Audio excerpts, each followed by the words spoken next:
Well, hello everybody. It's Friday. It's the 9th of January 2025, and I have a couple products that I'm going to be trying in this video. I have a sauce that was intriguing to me, and then I have a couple plant-based meat products. Then I also have a cat that's trying to sit in my lap and needs to hang on there. Hey, I'm shooting a video there, buddy. Hang on. All right, the cat has settled down for the moment. I thought that this would be the right time of day to film this video because the house I'm staying in has 9 cats in it. But this is typically nap time. But so I wasn't anticipating Catus interruptus, but it happened anyways. So, anyways, let's start with the sauce here. I'm not a big fan of steak sauce, and I'm not a big fan of Tabasco sauce, but the thought of putting Tabasco sauce and A1 steak sauce together was intriguing to me. All right.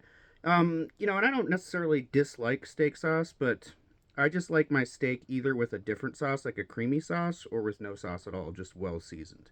So I've never really had much use for A1. But what I'm going to do today is I'm going to try this on its own.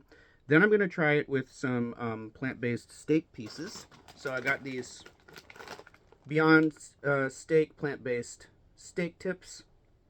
They're really, really good.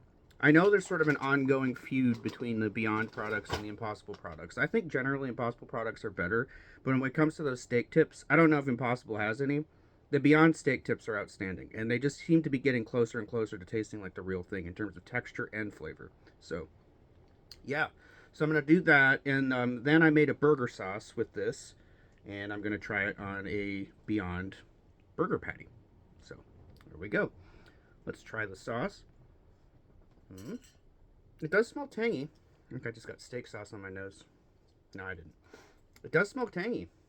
I can smell it. It smells like there is an indefinite infusion of a hot pepper sauce in there. All right. Yep, and there's another sign that it probably has a little more Tabasco than I at first thought it might, because A1 steak sauce is really thick, and this has a slightly thinner texture, which I like. That was another problem with A1 steak sauce. Stuff's too, I don't know what the word is. What is a synonym for like an extremely thick, as it usually applies to sauces? That's one of my complaints with A1 and with 57 sauce. All right, here we go.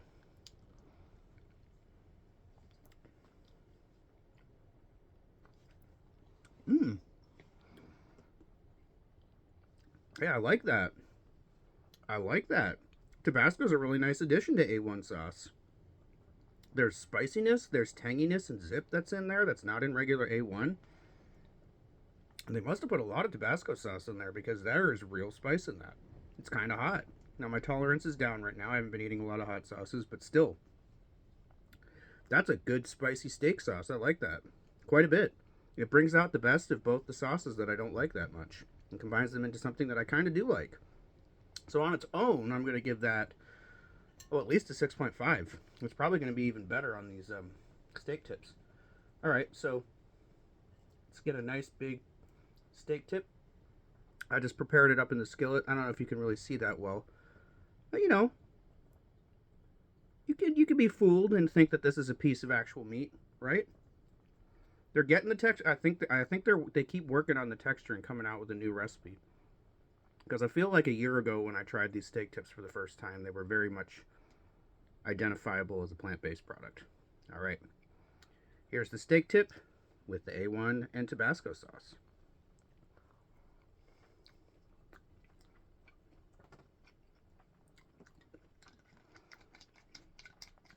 Mm-hmm.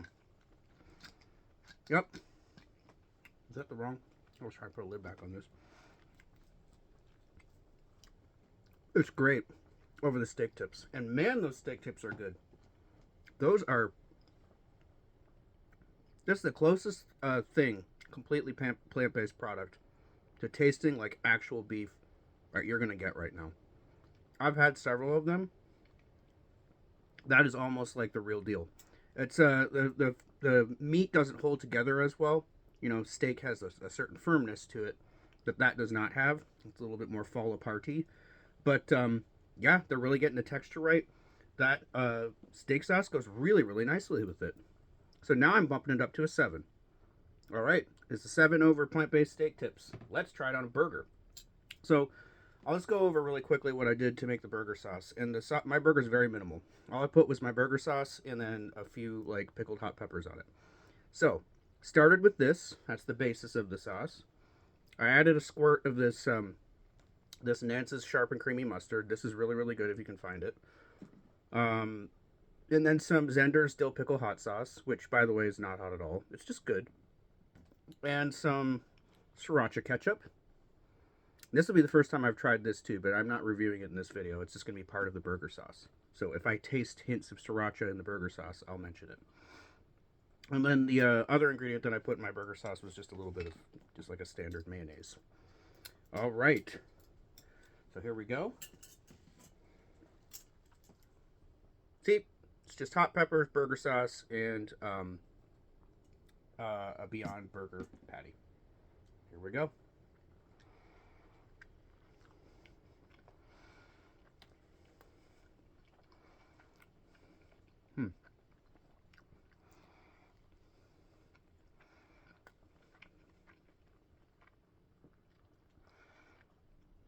I think with this,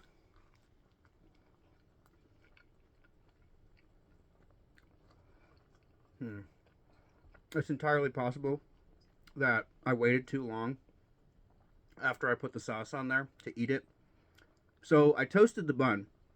I should have, as soon as the bun was cooled, I should have put the sauce on here and I should have run upstairs and I should have recorded the video, but I didn't do that. I let it sit for like 10 or 15 minutes.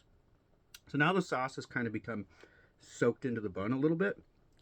And so what I'm mostly tasting there, like sort of like a spicy aioli flavor, like mixed in with the flavor of a burger bun.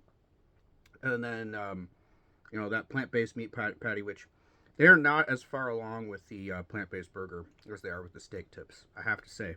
You can very, very much tell that that's a plant-based product. And it's not as good as Impossible, in my opinion. So, a sort of a mediocre plant-based burger patty.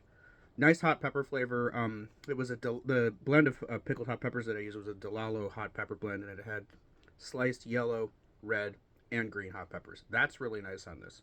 The sauce is good, but I kind of made a mistake. I should have eaten it right away.